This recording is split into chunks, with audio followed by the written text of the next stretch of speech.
Hello students, in the last video I have explained you about the Caesarean section introduction, its incidence rate, definition, and what are the indication. In that we have discussed about the absolute as well as relatives, and we have talked about the contraindication. And today we are going to see the remaining parts or remaining topics in the Caesarean section. In that, first we are going to see the type or time of operation. So there are two time. Okay, one is you can say type of operation also. One is elective cesarean section and one is emergency cesarean delivery or cesarean section. Elective and emergency. So now what do you mean by elective? See, elective means if it is pre-planned, before only by knowing or by assessing the fetus condition and mother condition, it is planned that they will undergo the cesarean section.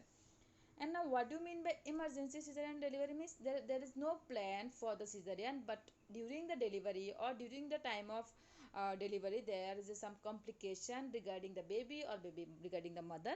So in that time they have to take the decision for cesarean section. So this is the difference between the elective and emergency cesarean section. Elective, pre-planned. Emergency means obviously you have to take a decision on the spot. Next is type of operation. Okay, so that what we have seen first, that is based on the time.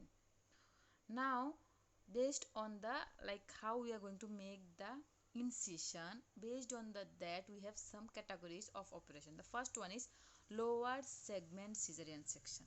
Okay, it is lesser muscular than the upper segment of the uterus.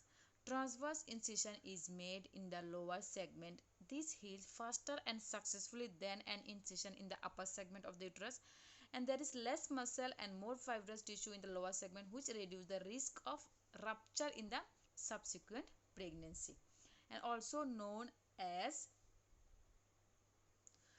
pfannensiel or bikini line.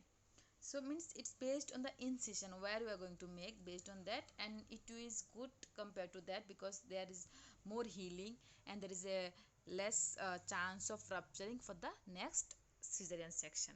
Next one is classical. In the baby is extracted through an incision made in upper segment of the uterus, is rarely performed. That is very common, lower section cesarean section, but classical is very very rare. Okay, like usually we will not perform, or doctors are not performing this in the hospital. No, it's not practicing.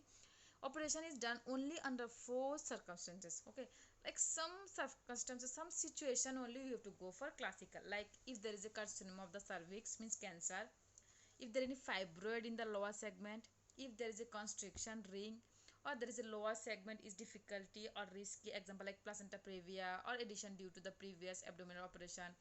So like this, such condition only will go for classical cesarean section. Normally I will be preferring the lower segment cesarean section. That's why we will call as LSCS, lower segment cesarean section. Okay, now I'm going to tell you that why you are calling it is LSCS. See, you can see here, this is the incision they are making. LSCS, lower segment cesarean section. Incision is making on the lower segment of the uterus. And this is classical. Incision is making on the upper section of the uterus. So it is only when they have some situation I told you, in like placenta previa or some cancer or fibroid. Okay, so this is the type of cesarean section. You can see this picture also. Okay, this is for lower segment and this is for classical. Okay, so here they are making the incision here, and this is the line of incision, only for you better understanding. Okay,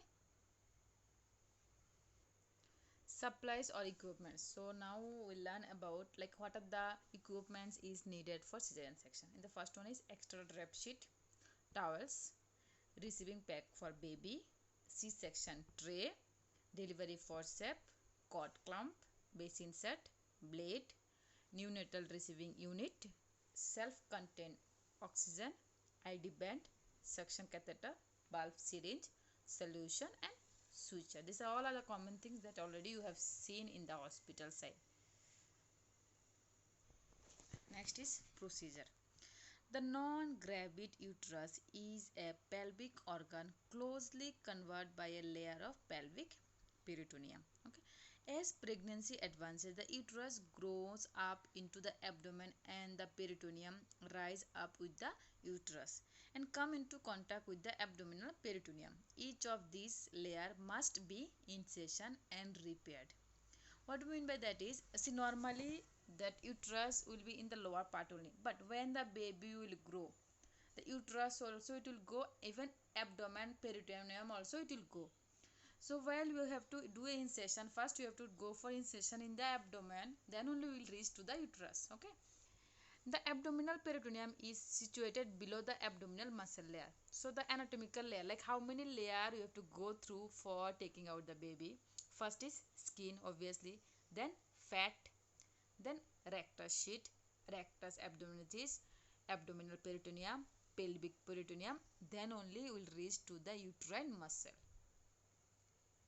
The operation most commonly carried out is the lower segment Caesarean section. Already we have studied. The lower segment incision is in the less muscular and active part of the uterus and the heals better compared to the classical. The main reason for preferring the lower uterine segment technique is the reduced incidence of recent pregnancy. The abdomen is open and the loose fold of the peritoneum over the anterior aspect of the lower uterine segment and the above the bladder is incised.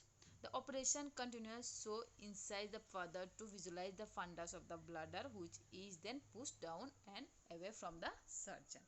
So while you are doing the surgery, that you have to take care of all the parts, okay, all the other parts also. So what happen after they will push the bladder? The surgeon direct the fetal head out while the assistant apply the fundal pressure to help the delivery of the baby. Okay, what happens? The surgeon will hold the fetal head and the assistant will be putting the pressure on the fundal area. Okay, what happens? Pressure to hip side, the delivery of the baby. And oxytocin may be given by the anesthetist after the delivery of the baby and clamping the cord. Okay, when the baby and the placenta have been delivered, the uterus is sutured. Okay, see, while you are doing incision, you have to go by layer by layer. Same thing while you are suturing also, you have to suture from inside. First uterus, then muscle, then like this you have to come out. Okay, this is usually done in 2 layers. The peritoneum then be placed over the uterine, would be exclude it from the peritoneal cavity.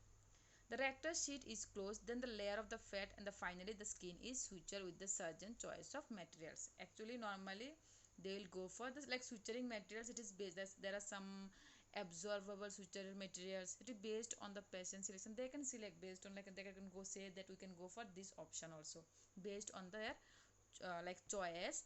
They have to come from the inside to the outside. Just as an example, I can tell you polyglactin 910 was used as a absorbable. Okay, absorbable means no need to remove that suture. Okay, and polypropylene, that is used as a non-absorbable suture material, means we have to go for removing the suture. Okay, so this is the difference or type of material that doctor or surgeon will use for suturing. So for today this much only. The next is nursing management, that I'll tell you in the next part. Thank you everyone.